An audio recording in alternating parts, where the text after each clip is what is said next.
reports of scientists. He said that this report is not the version that was approved by the contributing scientists. At least 15 key sections of the science chapter had been deleted. These included statements like, "None of the studies cited has shown clear evidence that we can attribute climate changes to increases in greenhouse gases. No study to date has positively attributed all or part of the observed climate changes to man-made causes." Professor Seitz concluded, "I have never witnessed a more disturbing corruption of the peer review process than the events that led to this IPCC report." In its reply, the IPCC did not deny making these deletions, but it said there was no dishonesty or bias in the report and that uncertainties about the cause of global warming had been included. The changes had been made, it said, in response to comments from governments, individual scientists, and non-governmental organizations. When I resigned from the IPCC, I thought that was the end of it. But when I saw the final draft, my name was still there, so I asked for it to be removed. Well, they told me that I had contributed, so it would remain there. So I said, no, I haven't contributed because they haven't listened to anything I've said. So in the end, it was quite a battle. But finally, I threatened legal action against them, and they removed my name. And I think this happens a great deal. Those people who are specialists but don't agree with the polemic and resign, and there have been a number that I know of, they are simply put on the author list and become part of this 2,500 of the world's top scientists. Research relating to man-made global warming is now one of the best-funded areas of science. The US government alone spends more than $4 billion a year. According to NASA climatologist Roy Spencer, scientists who speak out against man-made global warming have a lot to lose. It's generally harder to get research proposals funded because of the stands that we've taken publicly. And you'll find very few of us that are willing to take a public stand because it does cut into their research funding. It is a common prejudice that scientists who do not agree with the theory of man-made global warming must be being paid by private industry to tell lies. I get it all the time.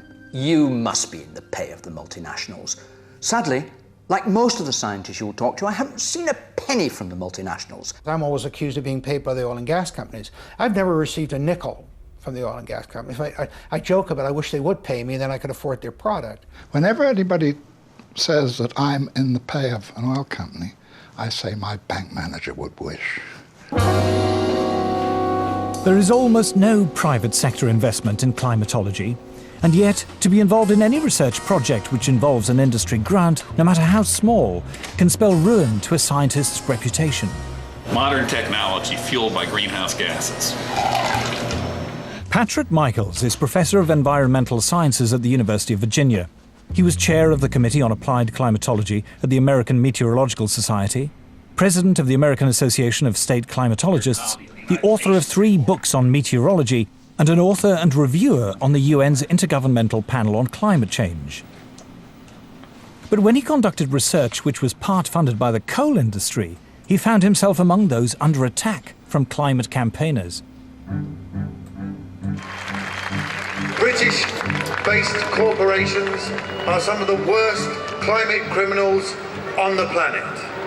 Shell is based in the UK, right here in London. We have the right and the duty to take it back into public ownership, dismantle it, break it up, and send its managers to rehabilitation training. But reasoned debate is not the only casualty in the global warming alarm. As international public policy bears down on industrial emissions of carbon dioxide, the developing world is coming under intense pressure not to develop.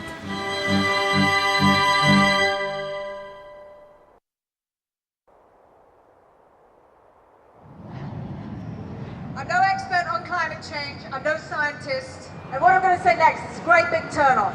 It's just that. Turning off anything you don't need, you're not using. It's easier than you think to make a difference.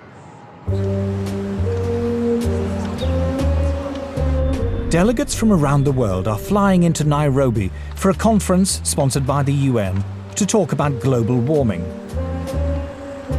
Civil servants, professional NGO campaigners, carbon offset fund managers, environmental journalists and others will discuss every aspect of man-made climate change. from how to promote solar panels in Africa to the relationship between global warming and sexism.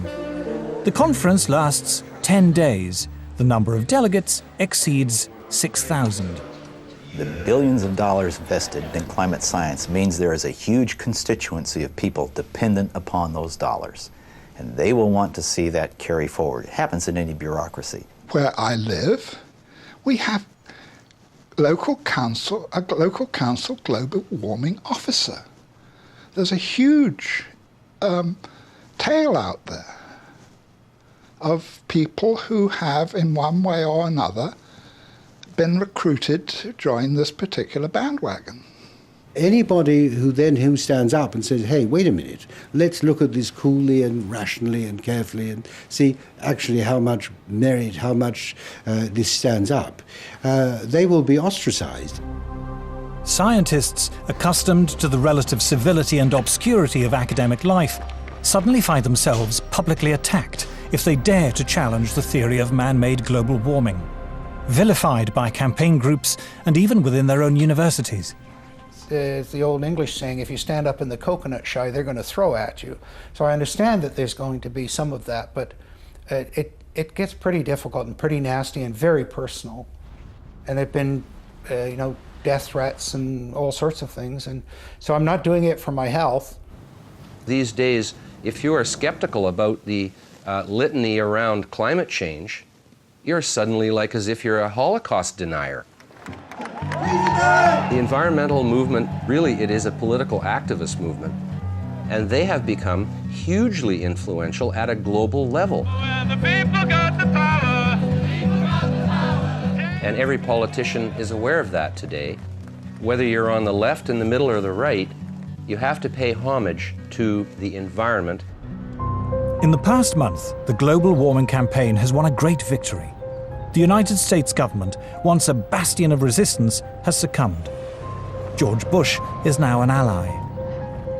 Western governments have now embraced the need for international agreements to restrain industrial production in the developed and developing world. But at what cost? Paul Driesen is a former environmental campaigner. My big concern with global warming is that the policies being pushed to supposedly prevent global warming are having a disastrous effect on the world's poorest people. Global warming campaigners say it does no harm to be on the safe side. Even if the theory of man-made climate change is wrong, we should impose draconian measures to cut carbon emissions just in case. They call this the precautionary principle. The precautionary principle is a very interesting beast. It's basically used to promote a particular agenda and ideology. It's always used in one direction only. It talks about the risks of using a particular technology, fossil fuels.